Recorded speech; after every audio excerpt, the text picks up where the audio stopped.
What's up, everybody? It's been a minute. Happy Wednesday, January 25th. Last time I remember talking to you, I don't know, might have been saying Happy New Year and stuff like that. You know, time is flying. It's not waiting for anyone, and it sure ain't waiting for me.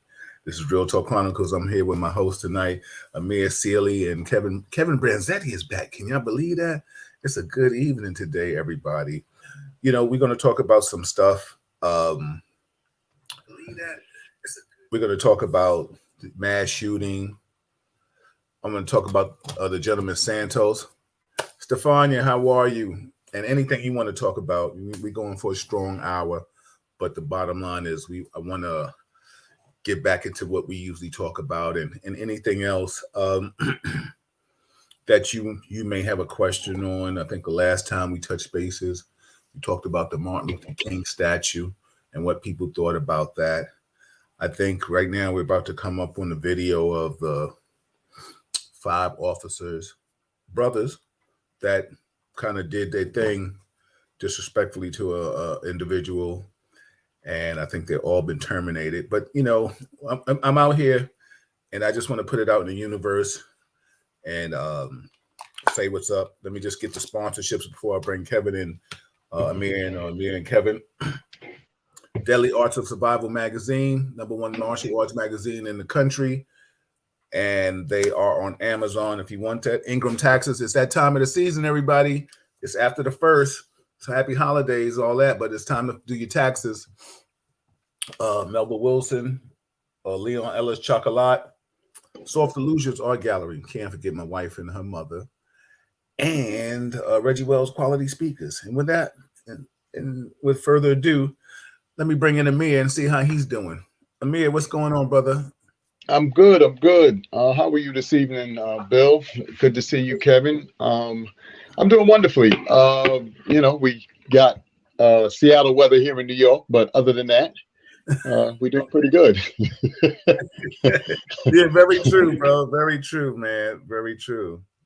Yeah, we didn't get all the snow that people were talking about getting, but I mean, I'll take this rain and keep it pushing. You know what I'm saying? Like I ain't that stressing for them damn snow. So I'm good. I'm good with that. Kev, how are you, man? Long time. What's good? Good evening, Bill. Good evening, Amir. It's good to see you guys. Yeah. It's definitely been a while.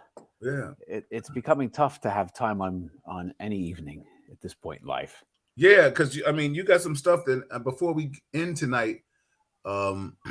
If you want to divulge what you've really been immersed in for yourself, then that's fine, but you're always Real Talk family. So I definitely would like you to share that if it's feasible, you know what I'm saying? If it works for you. Well, pretty much people know I'm part of the National Child Protection Task Force. So we're a nonprofit that helps law enforcement find missing, exploited, and trafficked kids.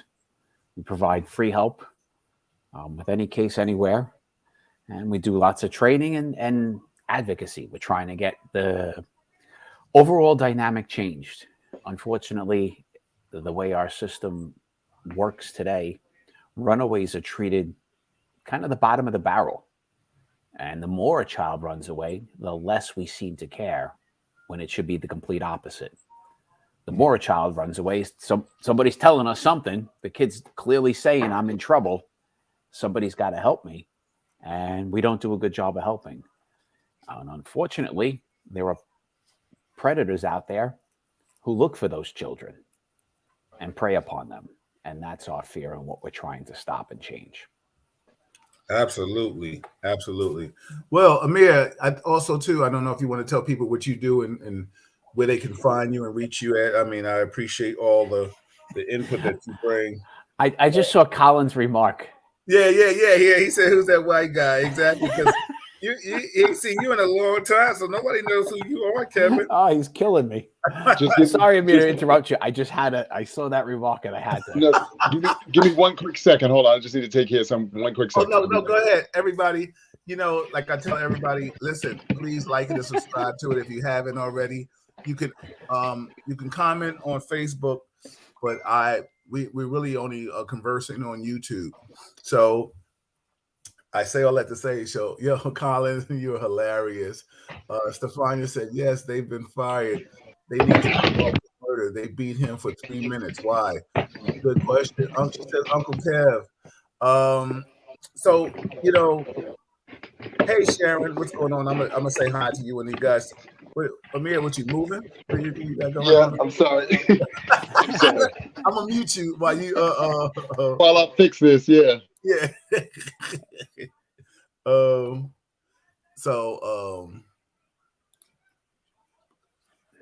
chose to be they take the music. So good. So Kev, I mean, there's been so much going on since the last time we've spoken, bro. And like I said, it's good to see you back, get your input on stuff.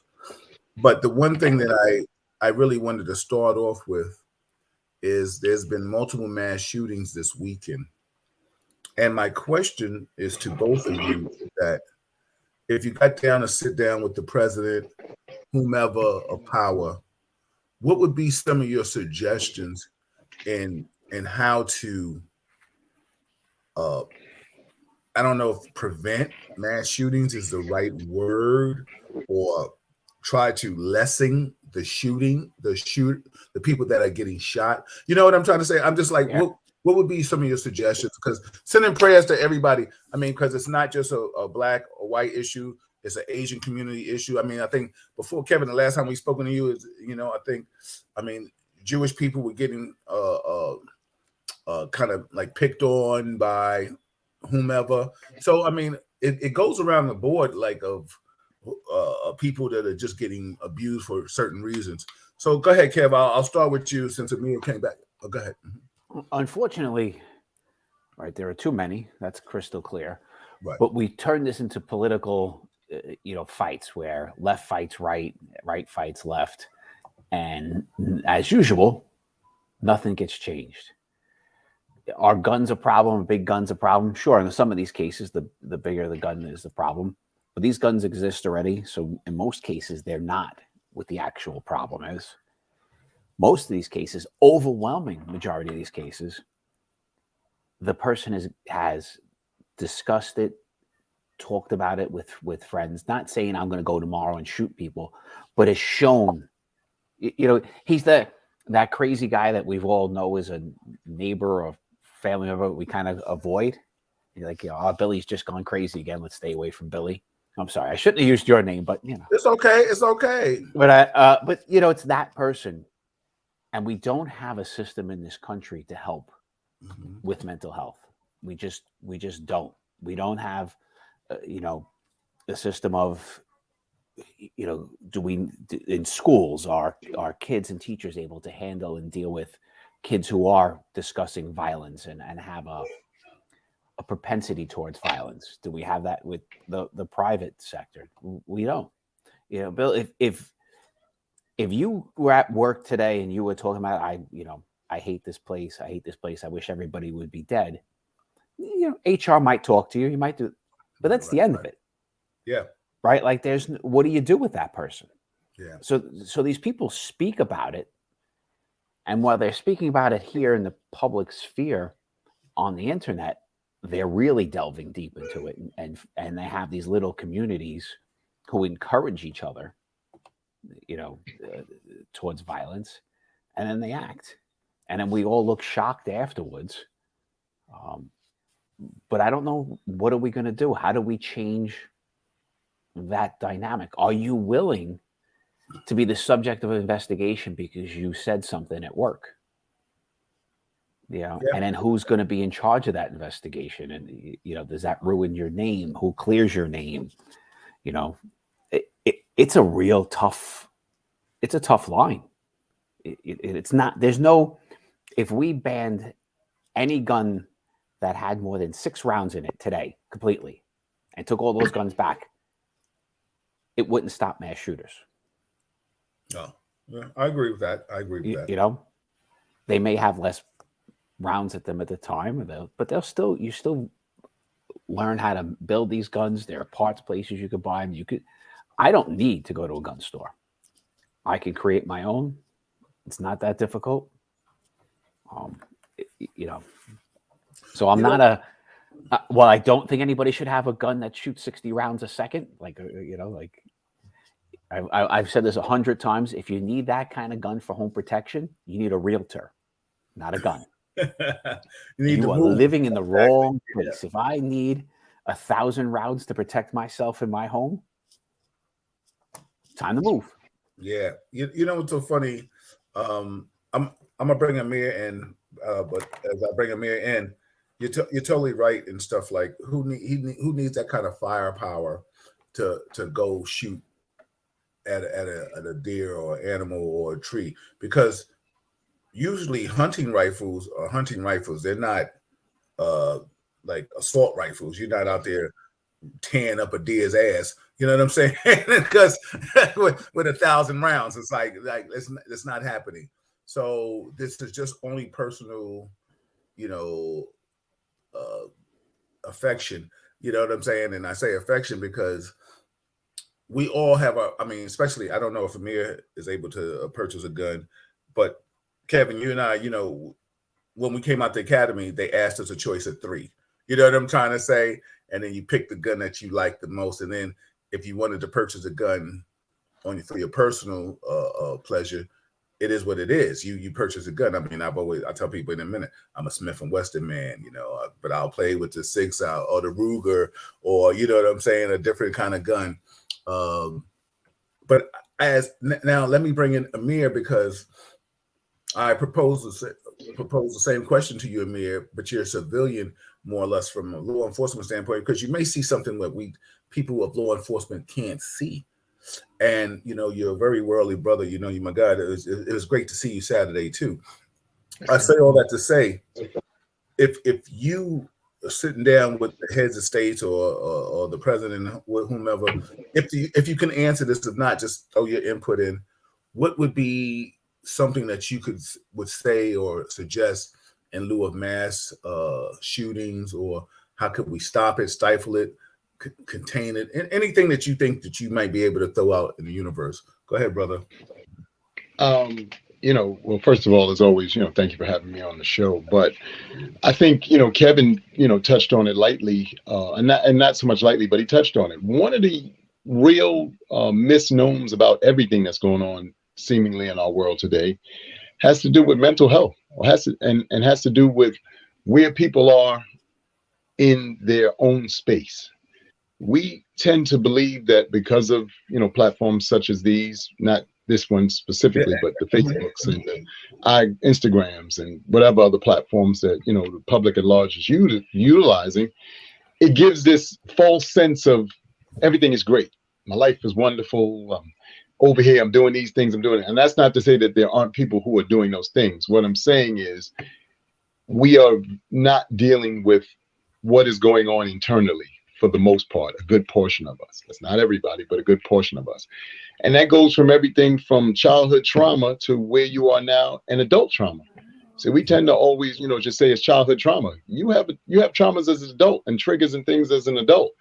You maybe got to college or whatever the case may be, and you did or didn't join a fraternity or a sorority. And because of how that process went, you got trauma from it. So when you're in and around people who represent that, or people who are a mirror of that, that could be triggering for you. But I think one of the greatest things that we're up against is, now having come out of a pandemic, and seeing the world in the current state that it is, there were a lot of lies that were told. There were people who lost their employment. And in some cases, these were people who, had been at certain jobs for a very long time. And then, there's just the breaking up of your family, maybe finding out that you didn't like, your kids, or, you didn't like your significant other. And again, I'm not saying this to be, mean or malicious. I'm just saying these are real traumas and things that people are going through. And to Kevin's point, there's nothing in place to help people deal with that. So in turn, you're seeing, unfortunately, because I couldn't, turn around and go, you know what, the 2 years I was with my wife and she was getting on my nerves, and, this, that, the third, and I found out my second kid, I really don't like him or her or whatever. There's no outlet for that. So now I'm stuck in this virtual cycle of dealing with that on a constant basis. And because I have no outlet, or because I think I have no outlet, or haven't tried to seek where I could rectify this. I then internalized that, and like he said, I punished the world for it, and that's not fair. You got to do the healing. You got to do the work. You got to do the reflecting. You got to look internally and see what things are not going the way that you thought or felt they should, and then make the corrections. But that's got to start even at our governmental levels, because as we know, a lot of those guys, or a lot of those men and women, have their fair share issues too. So how you going to be a moral anything when your house is a little in a bit of an uproar? But again, we don't really talk about it. So, Yeah, definitely. Eddie Vieira, what's up, brother? He says, I believe these shooters count on the media for their own personal desire or infamy. If TV refuses to recount these events, then they don't get the satisfaction alive or dead after a shooting. What you think about that, Amir? And then I'll come to you, Kevin. I don't necessarily think that that's the case, because I think there is a moment for every human being, whether you've experienced it to this point in your life or you've experienced it at any point in your life, where at some point you check out from reality for whatever reason. Just today I had enough. You went off on your boss. Like I said, you might have gone off on your children, gone off on your wife. But in that checkout moment, you didn't see anything. You didn't care that I should have, handled my conversation with Bill differently. I should have handled my conversation with Kevin differently. That wasn't where your energy and your train of thought was. Your energy and train of thought was, right now I'm pissed and I just can't take it anymore. And I think as a result of that, some of these shootings and some of the stuff that we're seeing, I think are steeped in that. It's not steeped in looking for notoriety and going down, because as far as I can tell, and, the three gentlemen in this square, I'm sure we've been around long enough to see, the various things. And you gentlemen in particular, based off of, your line of work, probably have seen even more. But the reality of it all is there's probably some things that we've forgotten about that happen notoriously, that now every now and again somebody brings up and you go, oh, snap, you know what? I forgot all about that. So like I said, I don't think it's a notoriety thing. I think it's just really some people who, again, one, haven't healed properly and are just fed up with life. And they just don't know how to express themselves in any other way. Well, Kev? Yeah. Well, other thing is, we talk about mass shootings, but what do you define as a mass shooting? And I've done some research and work on, like, even, school shooters. Mass shooters the goal is to intentionally go out and shoot and kill as many people as possible. The actual number of those is small. The number of shooting incidents where bad guy versus bad guy or bad guy versus innocent person, and they shoot 5-6 people in the interim, that number is crazy. That's actually the bigger number by a long shot. We kind of lump them all together, so each thing needs its own, problem set to solve it. If we were able to stop, look at all the shootings we have in New York City, right? Yeah. And occasionally some of those are 2, 3, 4 people who are getting hit. There was Louisiana the other night in a bar. I think there was like 10 people hit, right? Like, that's a mass shooting, but it's not the person's intent. The person didn't walk into there saying, my girlfriend treated me horribly. I was, whatever my grievance is, and I said, I'm going to go kill everybody in that bar. He went in there, had a fight, pulled out his gun, and just unleashed. Yeah. It's at least 10-fold, if not 50-fold more of those than actual person whose mindset is, I am going out today and I'm going to kill a bunch of people. Mm-hmm. So we have to figure out, how do we deal with each of them? I am all for the mental health thing, and the mental health thing we could even go into further with drug addiction and other stuff, homelessness, right? Like, the mental health thing is a large thing. Each one of us would be, if that was my child and they were living on the street and happy to be out in a day like today with their shoes off, sitting on the corner of 43rd Street and 7th Avenue, and just, I'd want the ability to get a court order to get them held, for 30 days to get the mental health and see if we can get them back to normal. If my kid was a heroin addict, I'd want to be able to get a court order to stick them in a facility, lock them up for a period of time until we can get them sober and clean and try to get them help. Again, if my kid had a propensity towards violence, I want that same thing. But we don't have that system. Right, I keep going back to the mental health, but I just, like I said, I wanted to differentiate when we go about the shooting stuff. There really is a big difference.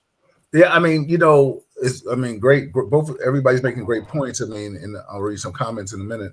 And everybody, this is Real Talk Chronicles. That's Kevin Branzetti. That's Amir Sealy, and I'm Bill Forster. If you like it, subscribe to it, tell a friend, share it. Mental health plays a part in anything. Can people have mental health issues but still walk through society and be able to carry themselves as a law-abiding citizen? Absolutely. But then when it's all come down to it, like a lot of times people are going to say, oh yeah, well, he was always different. He sat in the corner and picked his nose and ate peanut butter and jelly sandwiches. Like, okay, like, but you never thought to tell anybody about that. You know what I'm saying? Oh, I don't want to get anybody's business, and I don't want nobody to lose their job over me. You know what I'm saying? Because that backlash and stuff like that. But I mean, when does being an introvert doesn't, because we've seen people that seem like they have the world in their hands and they still commit suicide. You know what I'm saying? So like this, I think that's a real slippery slope.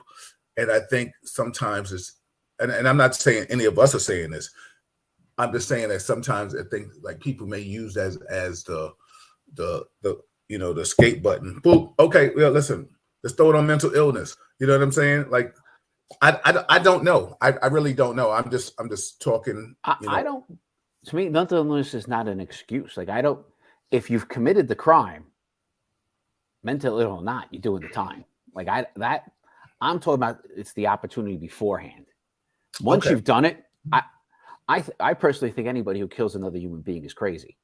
Right. Like, I think there's something seriously wrong with you if you're going to kill another person. Right. You got something loose up here. But I still want you in a cell. I want you cracking rocks for the next 40 years. Yeah, absolutely. Let me read some comments. Amir, as I get ready to read some comments, anything you want to chime in real quick before I start reading some comments? No, I like I said, I think that the real other issue, one of the things that I think might be, because like you said, maybe from a person who's not in law enforcement, a civilian standpoint, we also may be seeing incidences where people may or may not have a great understanding and/or command of firearms. Just so happens recently, a very good friend of mine has taken that on. He was a guy that I grew up with, and see now he's calls himself the world famous gun show, and he's going around, but he was talking real tactical things and practical things that we should know as people who might want to use or handle firearms.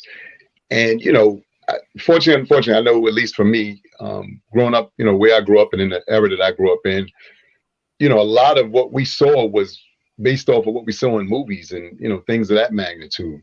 I don't know if there's that many men and women who from my standpoint have had formal training.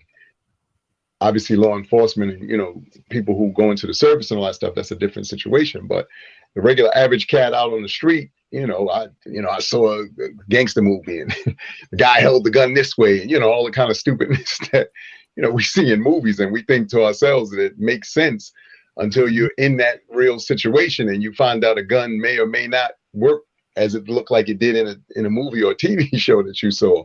So I just think that there may be some room for error, with that as well, in terms of some of the things that we may be seeing unfolding, Absolutely. Thank you for that. Eddie Vieira says, that with being said, I believe that mentally disturbed shooters copy what they see and hear on TV.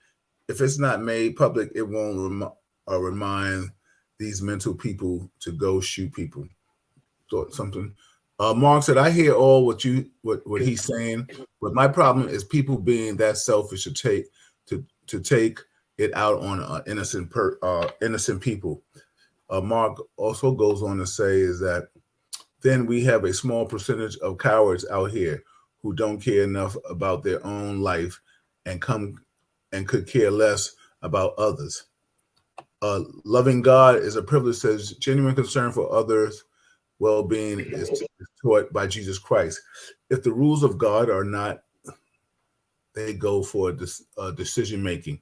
You are left with the blind leading the blind. Mark also says, gentlemen, we are our way. Gentlemen, we are on our way to a minority report situation in this country. If you've seen the movie with Tom Cruise, then you know exactly what I'm talking about. Absolutely, it was a good movie. I mean, and great. What's up, Curtis? How are you doing?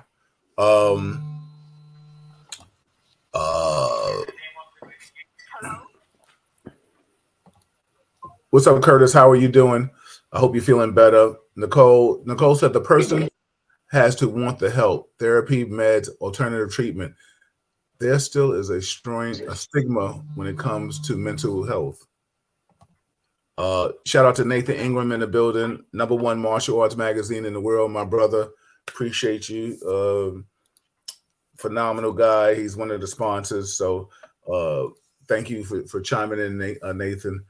Always good to appreciate you. You know, that's what we do. We support each other. Mental illness, gun. You know, let me just say this.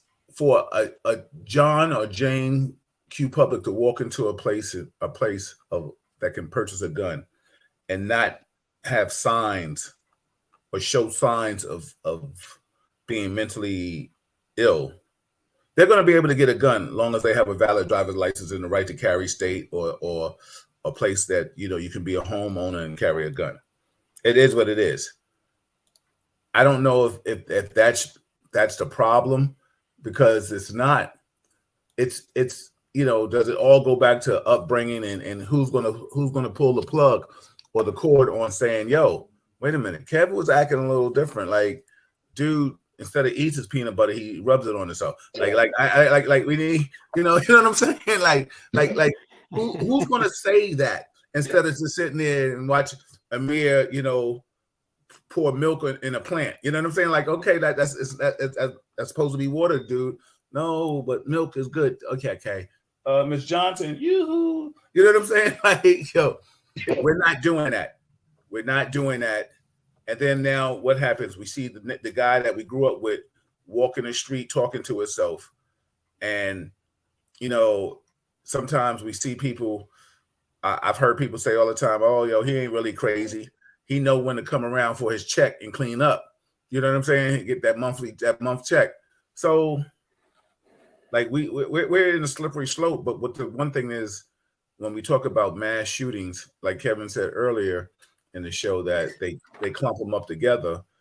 I mean, like, okay, people are shooting and people are getting hit, you know, but this Asian man, like I said, that was a mass shooting to me. Like, no question. You know what I'm saying? Like this stupid thing that happened at the Martin Luther King, like, and we're gonna talk about that before we get out of here, because people. Martin Luther King, Harriet Tubman, Rosa Parks are turning over and engraved. Did you see those flyers, Amir, that they were putting out there for Martin Luther King parties and stuff like that? Kevin, I don't know if you saw any of these things. I did not.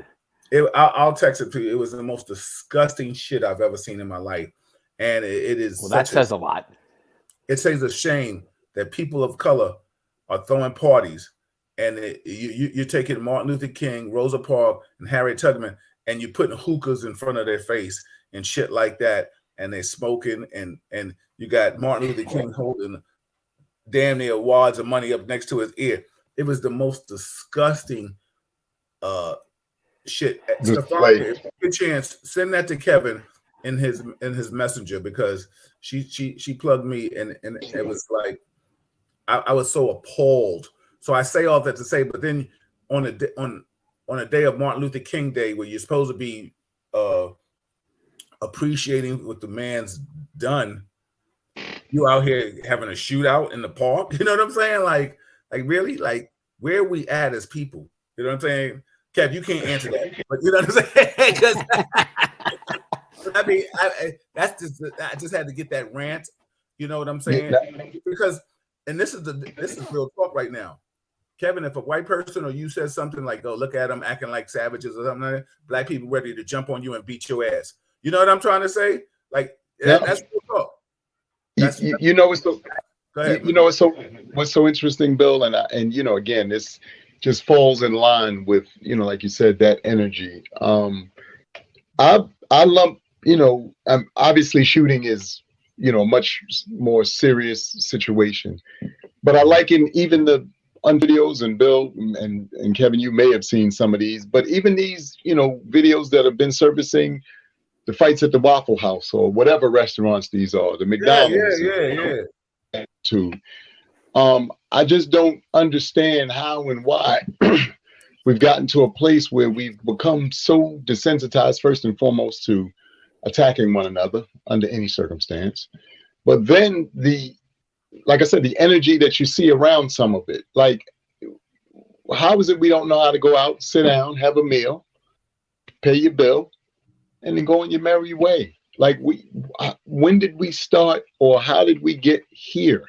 Because the more I see these videos, the more demoralized I get on a grander scale. Now, I know that that's a pocketed and small portion of, you know, our demographic.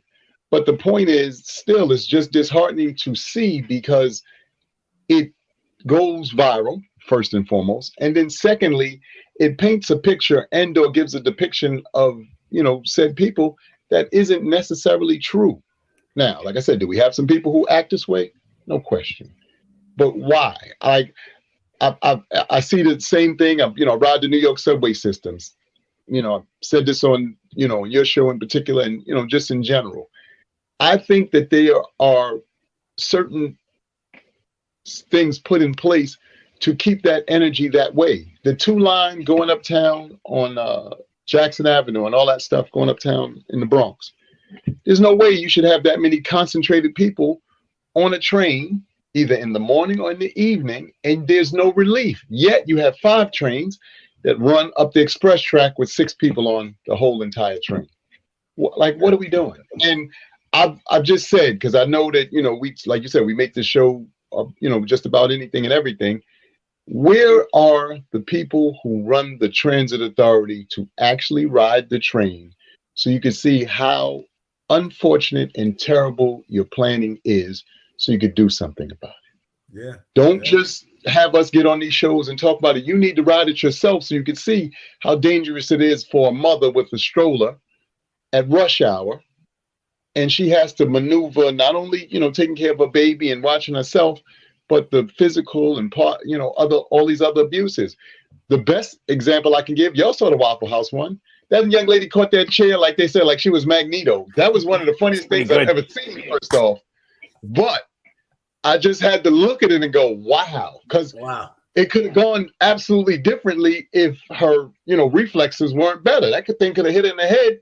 She could have died instantaneously, you know, in a moment like that. And we'd be back to where Kevin is, with that'd be a murder of some sort. Yes, it wouldn't be by gun, but it still would have been a murder, or somebody would have died, and there would have had to have been some reparation, or somebody would have had to pay for that. So that's why I'm just disheartened by the fact that we don't seem to be doing better when it comes to these things. I just had to have my rant too. I'm sorry. No, and it's good. I'm gonna let you come in, Kevin, because I see you got something. You put a screen. You know, I got to put stats out.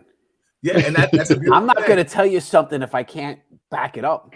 Right. Hold on. Eddie Vieira says, I'm saying muggers, crime of passion, drug deal going bad. Don't think they'll be in TV, but mass shooters do know they'll be on TV. I mean, that's a point. Stefani says she sent it to you, Kev. Nicole said a lot of us were not raised to deal in a healthy way, but with our emotions too. I mean, you're totally right about that.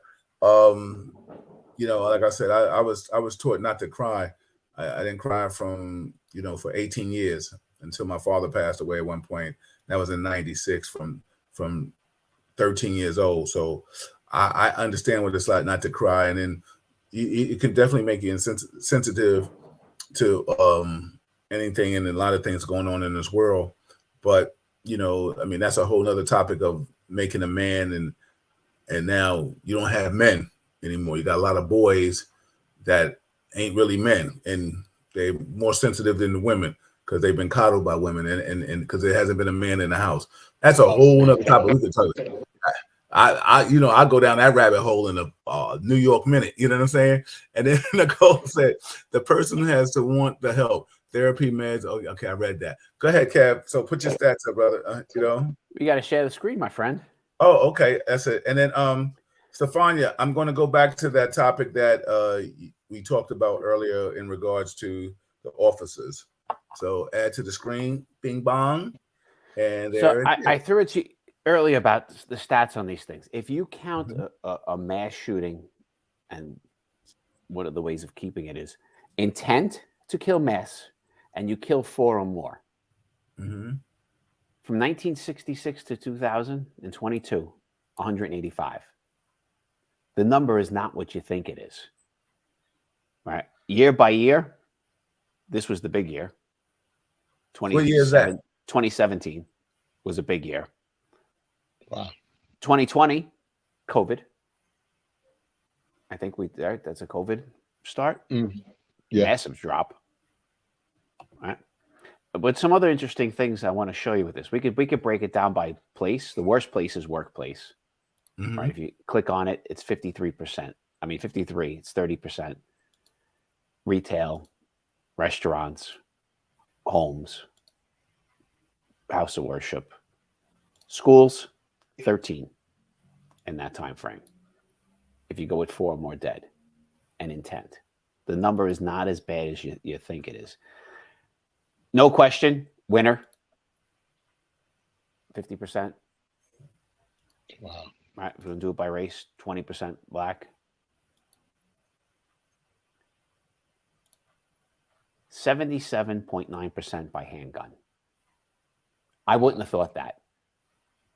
I would have thought we were talking this assault weapon, 27%. Mm-hmm. Right. I was kind of shocked at that one on the stat front. Right. Right. Now, shotgun, extended magazine, only 12% had an extended magazine, where you're buying that intentional thing to really load the heck out of you. Mm-hmm. You know, it's so interesting, Kevin, that you bring that up. I was going to say that's why, I've mentioned a little bit earlier that I think that to some degree, in some fairness, it could be maybe in some of those cases, again, like I said, not really understanding how to utilize a handgun. It in theory, it sounds simple, quote unquote, again, based off of, I play, whatever these games are and, so forth and so on. But that, again, that's not the same as actually holding a real handgun and or utilizing it, So that's why I said that, there could be some misnomer there with regular civilians who really just, again, don't know how to use a handgun. It sounds, easy. Oh, so point and I shoot. Maybe yay, maybe nay. Yeah. What's so funny? And as you show those stats,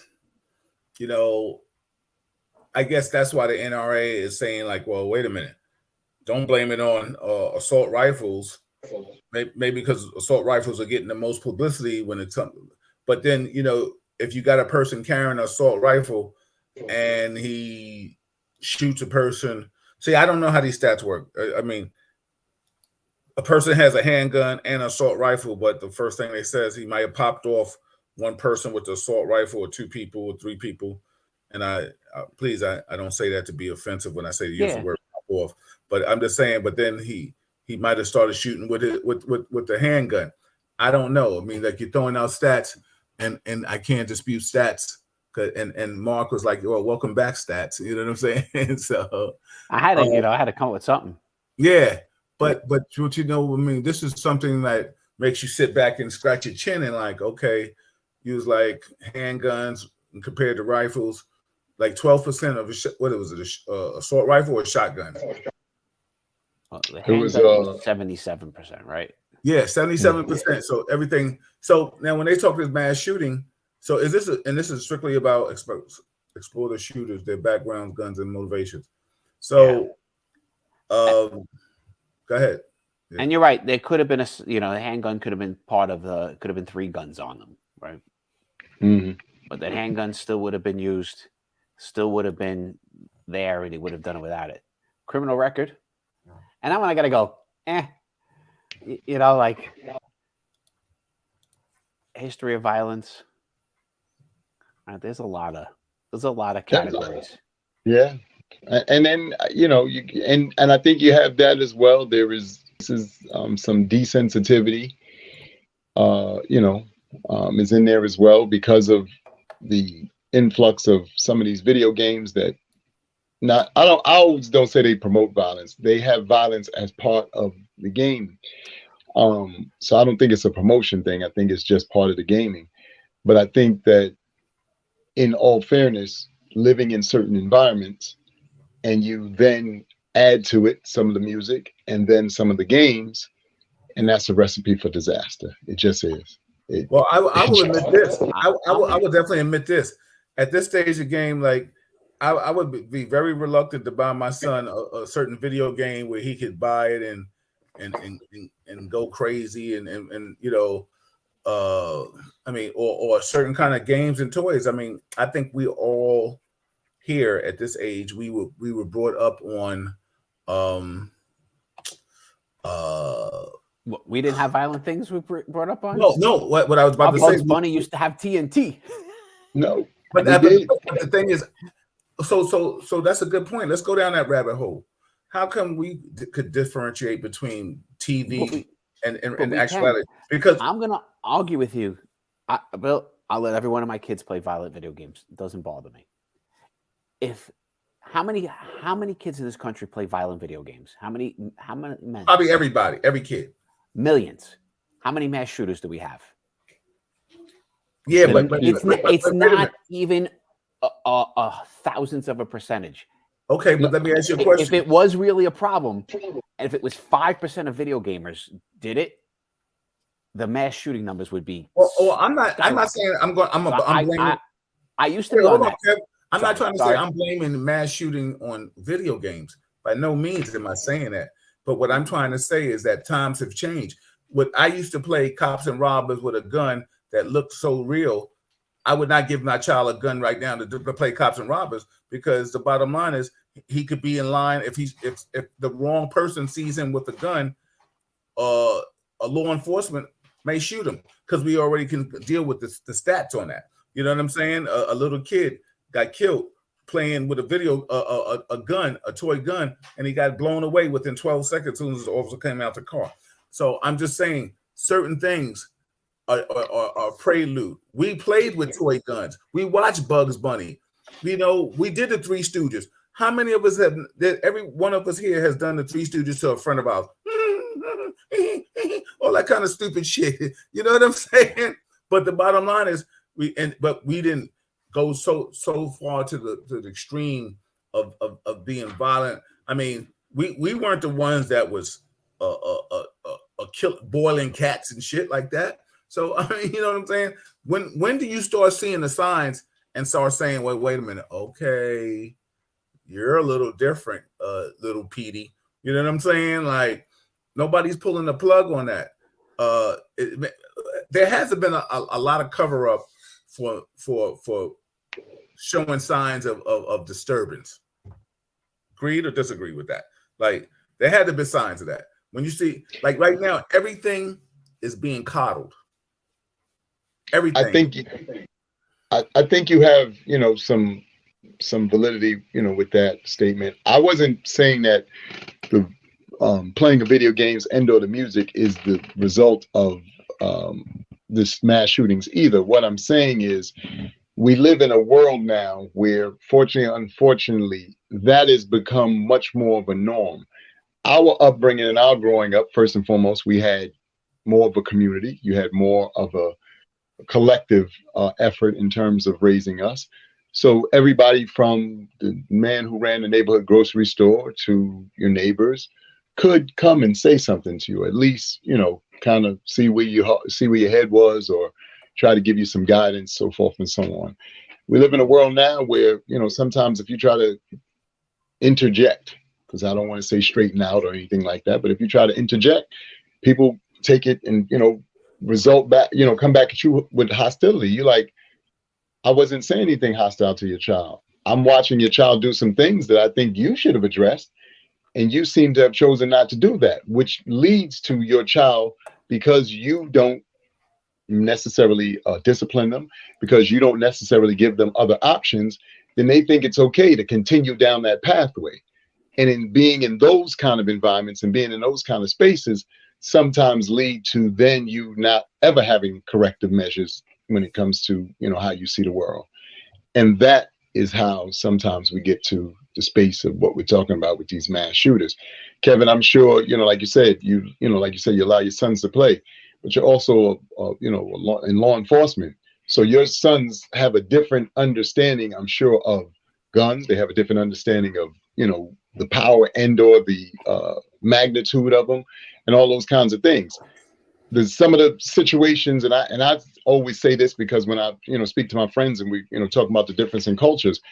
If I grew up in a house where, let's just say my parents, quote unquote, were gang members or something like that, and every night they brought somebody to the house that got pistol whipped and or whatever, in my brain, it doesn't result to me to go pistols. Yeah. It seems normal to me. That's what goes on in my house. That's how my parents operate. So my parents are my first role models or whatever. 100%. So if I see that with them, then I'm thinking to myself, well, I'm in a good space. This is what they do. This is what I do, because that's all I know. I think that is also something that, again, and like I said, it's not a large percentage. The percentages have grown, I think, since, earlier days, because I think what happened, again, much during our time, at least I know for me, I lived in the Bronx and I can't remember that many gangs. We had the Black Spades, and that's probably the only one that I can think of, because I remember the motorcycles and where I used to see them, but that was it. Now, and again, you gentlemen in law enforcement, y'all got all kind of situations and stuff that, now these kids are privy to, and goes back to even what you said about when you don't have, a strong situation to be in and around, foundation, then you're liable to fall privy to some of the other idiotic stuff that you see going on around you, because there's nobody to collar you and reel you back in. Son, you got a brilliant mind. You're already nice with your hands. Let's find something to do other than hold a gun. Maybe you can build something. Maybe you can, work on cars or whatever. We've taken those programs. Y'all notice they've taken those programs away from a lot of, the youth. So where's the channeling energy at? Where do I get to channel my energy?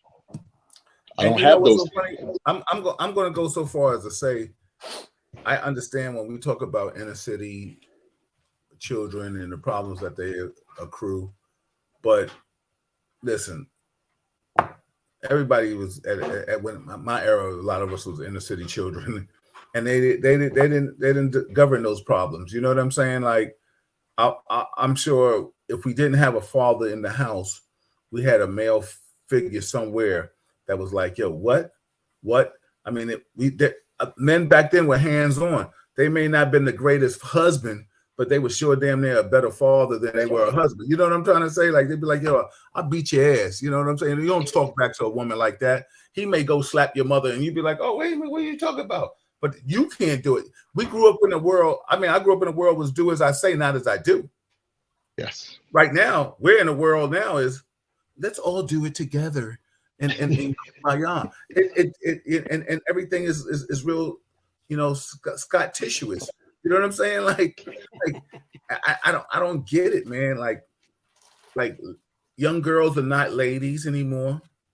Like I asked a young person one time. I said, you know what a curtsy is? They was like, what? Like they thought I was calling out her name or something. I said curtsy. I have no clue. We've lost, and we've lost some, not all, but we've lost a lot of the things that used to be handed down. When I saw a really funny video today, one of my friends, Bill, you probably know Mike Dean too.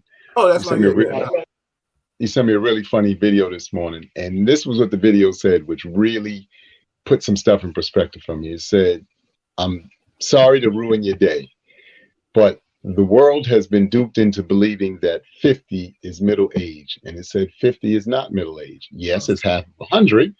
It said, but the reality of it all is, first of all, most people don't live to be 100. Very few people live to be 100. They said, technically, middle age is 30. 30, because 30, most people live. absolutely. Yep. They said because most people live to be somewhere between 70 and 80. And 60, yeah. Now, to that point, if more people, and I'm talking young, old, doesn't make a difference, had a better understanding of that, we'd also look at life differently, and we do things in a different, with a different sense and a different mind frame and a different energy. Why? Because when you start saying to yourself at 50, the days that you have ahead of you are that much less versus what you think you have ahead of you, you start seeing the world differently, which is why it's so cool to get older, because then you have perspective. But As a Kev, young person, and I mean, think about this. What would it be like if somebody told you, listen, you at middle-aged at 30. 28 or 30, your life is almost over. Like, you know what I'm saying, Kev? Like, I mean, like, you'd be like, what? Like, but when I saw it today, Bill, when I tell you, it was such an eye-opening thing, though, because then it, led to, even for the people who we've lost, and obviously I'm talking about people outside of the line of work you're in, but your friends who pass away from the various other things. I just think that, again, anything and everything that we're experiencing is about perspective. The true measure, though, is what perspective you're looking at it from. And then what are you utilizing, or how you're going about changing that perspective or making adjustments with that. I mean, I get it. Like nobody here, is saying that the other one is wrong. We just can't figure out how to make this shit right, because, like it's like my man Neo in the Matrix, when he was with Morpheus and the Keymaker, they went to turn off the circuit, and they had all these doors. Like any one of us going down an avenue, going through a door is not wrong, because it's just our perspective from a different ideology. But the bottom line is, I've always said, when they took away us reprimanding our children was start of the problem, where least, respect. Like I said, when I was working in the Harlem Children's Zone, and I started seeing people they was like, yo, Sensei, what's good?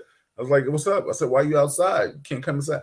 Nah, I can't go in because I want to kill a principal. I was like, why? What happened? Oh, she saw me reprimand my child. She called me and talking about my child was acting up in class. I started whipping my child's ass in front of her, and then she calls BCW. Well, what you call, what do you want me to do? You know what I'm saying?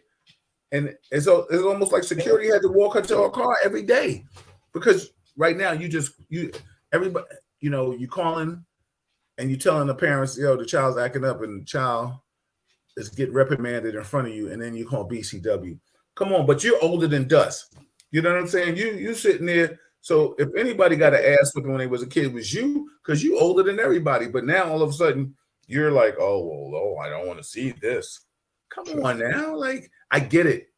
You can't see it you can't see it. You can't be a witness to it. You're agent of the court.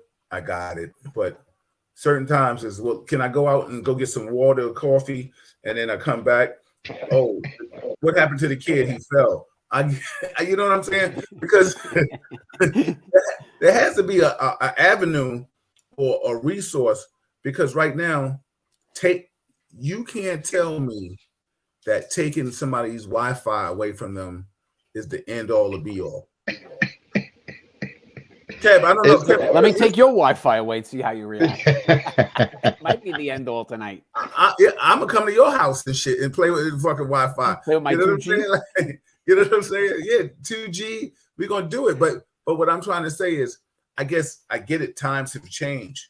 Yes. But taking Wi-Fi away is the answer to a bad report card.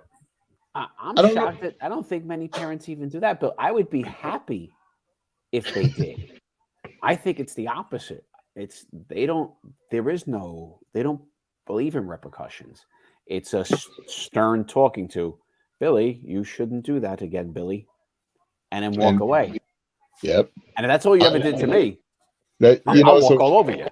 It's so funny. Just before I, got on air with you, I was talking to a gentleman I work with, and he was telling me his daughter plays volleyball for the school she's in, but her teacher just recently gave him a call and said, daughter's been acting up. The volleyball team is doing well, since she joined the team. So, maybe her ego was kicked in. I don't have to do this anymore. One of the stars in the school.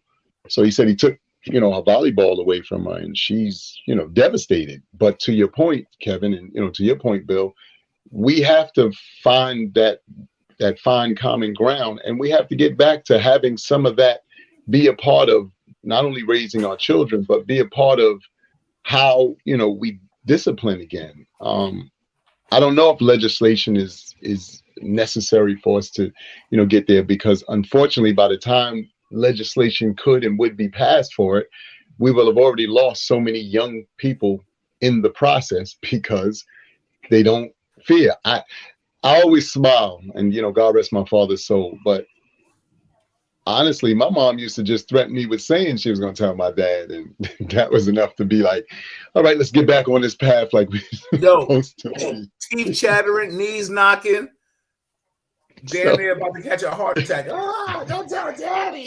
And my mom was and by no means, I want y'all to understand, my mom was the disciplinarian in the house. It wasn't my dad. My dad, it was just the threat and the thought, though, that he might have to, jump in at any point. I was like, all right, so what you need me to do? Okay, we can work that out. We can get back on the straight now, because I don't. That last thing I need is that kind of energy. So I wish we could kind of get back there. My mother hit me with them Hot Wheel tracks, them little orange down tracks. I'll burn them shits. I'll throw them shits in the river now if I see it right now. A kid playing with them shits. my ass get a flashback. I'll be like, I still fear my father today. Right? See? I still look at my father and go, that guy can whip my ass. Yeah. See? And there's no man his age and his size at this point that I look at that way. Right? But I still look at him and go, You'd be like, yo, I know I can take you, but I ain't gonna try you. Yeah, exactly. Yeah, like, I don't know. Yeah, exactly. Off green room, I'll tell you a story. Loving God, everybody, if you like Real Talk Chronicles, please subscribe to it. Loving God said, what if our current reality is the effects of those who know better, not willing to sacrifice their comfort for their greater good? Kev? Yeah, we don't sacrifice for the greater good, Bill. Mm-hmm.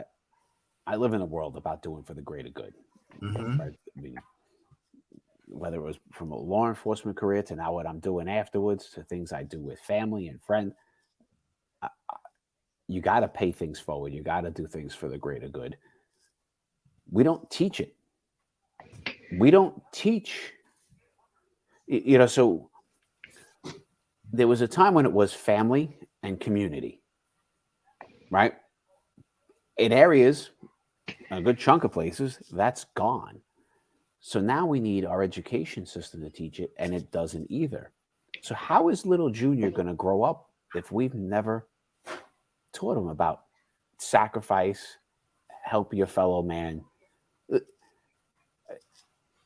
I didn't learn, that was the things I learned from watching, my family, right? I had also real good teachers when I was younger. Right? They mattered, and they taught about doing the right thing and helping. Mentors. I don't see that. I don't see that out there. I preach it. I, talk to mine, but I can only talk to mine. Speaking of which, I need a break. Okay, let me ask you a question. It's bedtime for my kids. Yeah. Well, we got 2 minutes. We're gonna get out of here. All right. Let me ask you a question, Kev.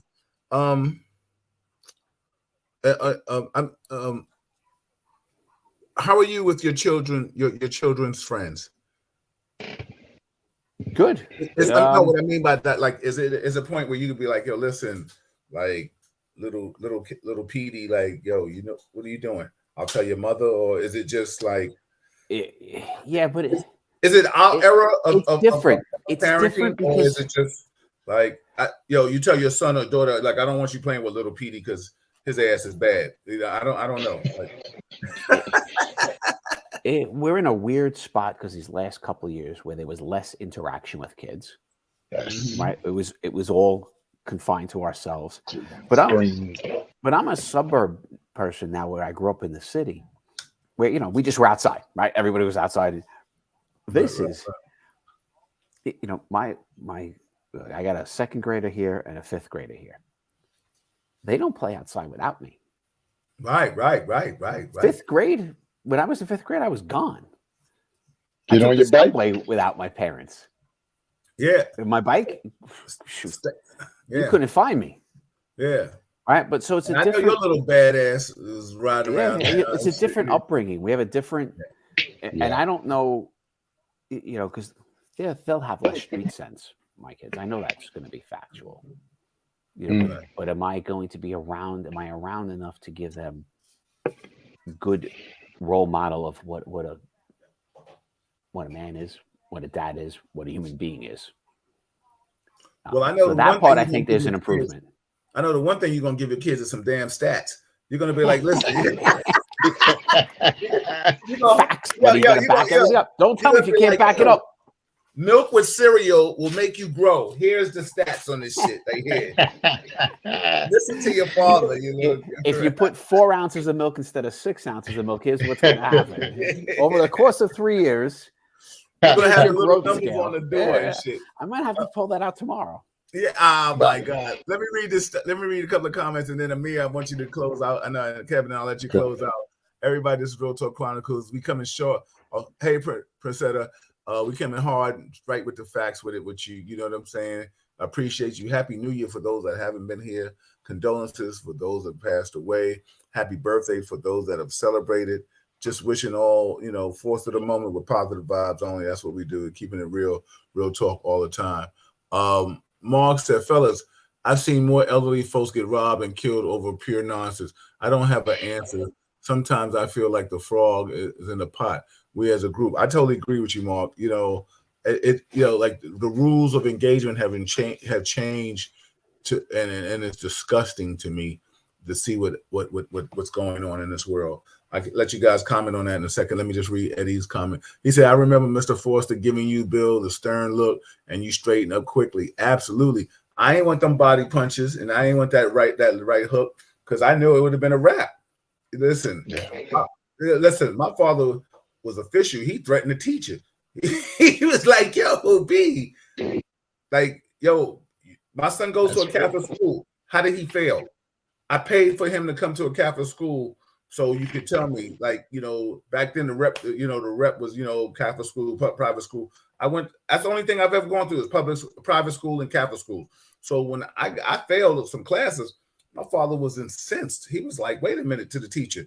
He said, how does my son fail? I paid for him to come here. You let him fail. He didn't want to hear that shit about, your son is smart and good. He ain't that smart. He failed. What are you talking about my son is smart for? He ain't smart. He said, trust me. He says, after today, I'll never see you again. He says, because he'll never have a problem. If I come up here again, then I'm coming to see you. Teacher was like, So he said, tell me why my son failed, because after today, I'll never be back. And then the teacher said, yo, my father started rocking, and I knew that was the end all, the be all. As soon as he started rocking, and the teacher said, well, yo, your son likes to talk. As soon as he said, pow, he grabbed me and pulled me up. Yo, the whole gym looked around. It was like, oh shit. And I was just like, that was the first one of 4 Fs. I never got another F in my life, bro. You know what I'm saying? I never got another F in my life. So I'm just saying, yo, first embarrassment. I felt like Martin Lawrence going home with when he fought Tommy Hearns. I listen. I never wanted to ever get embarrassed again. I never wanted to feel what it was like to be embarrassed. I never wanted to disappoint my father and my mother again. So I say all that, like, yeah, did it work for me? Yeah. Am I a different animal because of that? Absolutely. Do we all have certain issues from that era and being grown up and being raised? Absolutely. But right now, the issues out here that these young kids have is totally different than what we have, because they talk back to authority. We didn't talk back to authority. You know what I'm saying?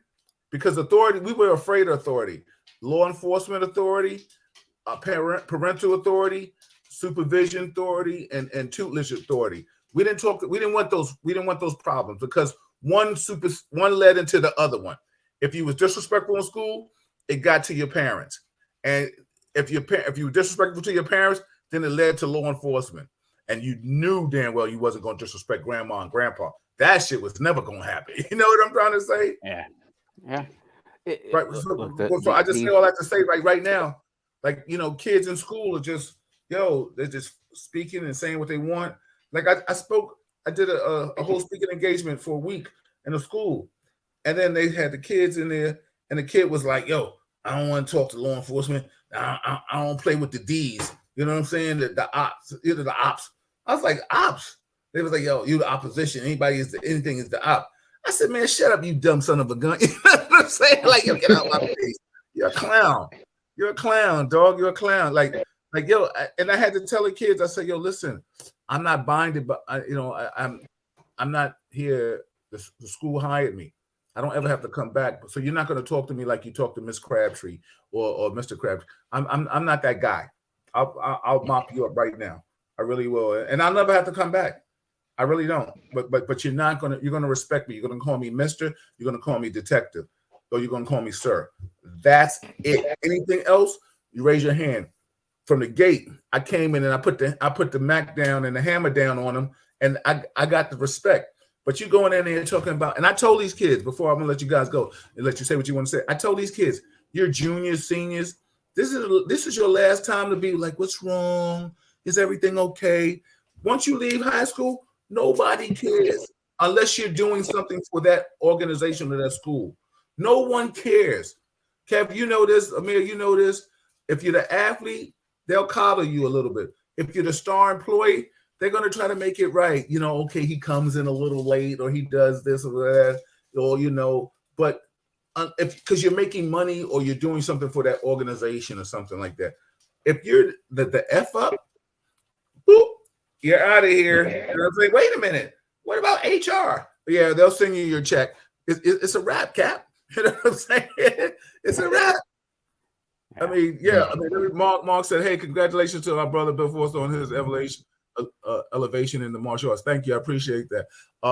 So, yeah, Amir, Kevin, anything, your comments, or whatever you want to say, bro? Good. I think, Kev made a, great point and a great revelation. I think, we are definitely in some challenging times when it comes to being able to, speak to and or relate to this newest generation. They are a technological generation, to say the least. We were somewhat at the start of it. Like, that's what's so funny. You think now, and, our kids have cell phones and we have, these kinds of things at our disposal. And we didn't have a lot of this. This was still, imaginative for a lot of us back then. Yes, there were signs that it was coming and, things of that magnitude. But now that it's here, I'm not sure if it's, all good or all bad. I think, you got a weird balance or a weird combination of both. Because I even, find myself at times, especially when I'm out and just, watching and looking at how the world moves now. And I've been out to dinner and been out in spaces where I've seen people who are sitting right next to each other and they texting each other versus just opening their mouths and saying whatever they have to say to the person right next to them. But I think that I think we have to figure out how to still take some of what we know and what we've come to know and understand and integrate it in a way that is paramount to the newer generation, so that, again, some of the wonderful things that we grew up on and that we've grown to know and understand now is being, translated to the youth and to the next generation. So that's not all totally lost. Like you said, we had respect for elders. We had, as Kevin pointed out, great mentors and teachers. Heck, I got this is a true story. My first grade school teacher, she's the first of preschool. She keeps up with me on Facebook till this very day. And I still greet her and I say, Mrs. Fruitkin, and she laughs. She says, you can call me Joan. I'll be 54 in like 2 weeks. And I was like, okay, Mrs. Fruitkin, I'm glad to see that everything is going well. This, that, the third. Absolutely. But that's the era and that's the generation that we grew up in. And we came up, with those ideologies. We came up with that energy. And I've just always felt as though as long as we can maintain some of that, then we can maintain and get some of the things that we'd like to see out of the world that we want to see. So, that's what I want to say. Again, Bill, I can't thank you enough for always allowing me to come on here. Kev, I love, being on here with you guys and, having an opportunity to speak and just, share thoughts and give each other, some things to think about. Because when I get off here, trust me, I think about some of the things that you guys shared too. And I'm like, wow, I didn't think about that. Yeah. Deep, yeah. so. I appreciate you, Amir. Deborah, before you get out here, I just wanted her to say this, and trust me, we're not, sis. She says hello. Deborah says hello, Bill and guests. Thank you for your service. Let's not give up on our youth. They need us more than ever. I totally agree. What's up, LaShonda? Miss Weathers in the building. It was great hanging out with you the other day. She said good evening. Stefania was laughing because I was calling like Kevin and his kids with stats. Kevin throws stats on his kids. Stefania said, thank you for a great show, guys. Absolutely. So, yeah, Kev, whatever you feel, brother, you say what you got to say, man. I'll meet you in the bedroom, Pete. Yeah, little Petey, go on now. Go ahead. I thought I muted it, but I didn't. No, it's all good. You did, but you can't. I hit it. But that's great dad stuff. That's great dad. That's what I'm saying. See, that's still great dad stuff. Dinner every night with them, bedtime with them. And there's always some other thing I do with them. But there's also homework. And I don't take BS. I believe in the firm and fair. And firm, fair, and friendly. I kind of use the 3 Fs. I'll play with them. I'll do things with them, but there's some things. We did some cleanup first tonight. So there's rules. But going back to just a quick thing on the assaults on these older people. Back in the day, street hustlers, players, dealers would have beat the snot out of those guys. Absolutely. The streets would never have allowed a 18-year-old punk to walk up to a 70-year-old woman, punch her in the face. Yeah. As the cop, we wouldn't have had a chance to arrest the guy. We wouldn't have needed to. Absolutely. And that day is gone. Right? Yeah, so where's that day? Older street hustlers don't do the right thing either. So like the society thinks completely broken from like everything is taught to mind your business. I don't get it anymore, bro. Yeah. Everything is mind your business. I don't want to get involved. Like you said, even the street dudes, they don't want to get involved. Like, wait a minute, what happened to whipping their ass? You know what I'm saying? Like, come on, what happened? There used to be a thing called street justice. Yeah. What is street justice now? We have not heard somebody say street justice in so long. I think I might have seen it recently. Somebody sent me a clip where a man, it's rare, a sexual predator. I think if I find it, Kevin, I'll send it to you on WhatsApp. He was a sexual predator, and her family, uncles and brother, like uncles and brothers or whatever, found money, and they damn near ripped his bottom face off. They destroyed him. I ain't mad at. Listen. It is what it is. Everybody, this is Real Talk Chronicles. I'm your host, Bill Forster, with Kevin Branzetti and Amir Sealy. It is good to see you guys. Good to chop it up with you. The next time, maybe we need to come up and find out, like, how can we? What are the solutions to find out that we can pass the buck on going forward? Amir, I know you got to run. You got some other stuff that you got to do. I appreciate you giving us your time and space. Kev, well, Amir, you want to tell people where they can see you at and follow you at? And then Kev, yes, with some stuff. Go ahead. Hey, everybody. A-Rock Sealy down there at the bottom. That's my Instagram handle. And I'm Amir Sealy on Facebook. And I'm Amir Sealy on Twitter. I have a wonderful show that I do on Monday nights on WEMSradio.com called Motivational Monday with the comedian Talent. And then we have a show that we do on Fridays when we can find the time called Race Debaters. And, you could see me popping on the various other things, especially on Instagram. Just, trying to talk to Kev and to Bill's point, just trying to come up with solutions and trying to give us some positive things to look at and to talk about versus, like I said, some of the negativity that, is what you call it, because we need an offset or we need the balance. So I'm trying to make sure we have that balance. So I thank you all. Thank you, brother. Tell the talent man I said what's up, man. Let's catch up with you cats soon, brother. Yes. Go ahead, Kev. All right, brother. Good night, Amir. It's always a pleasure. Never said, I believe it's by design to conquer and divide. Been going on for the past decades. We were asleep. Absolutely. So go ahead, Kev. Chop it up, brother. So, all right. Well, we're going to say goodnight to everybody as well, because you see, I got to put my kids to bed. Right. I agree with, I think Deborah's the one who said it. We can't give up on our youth, but that means you got to do something.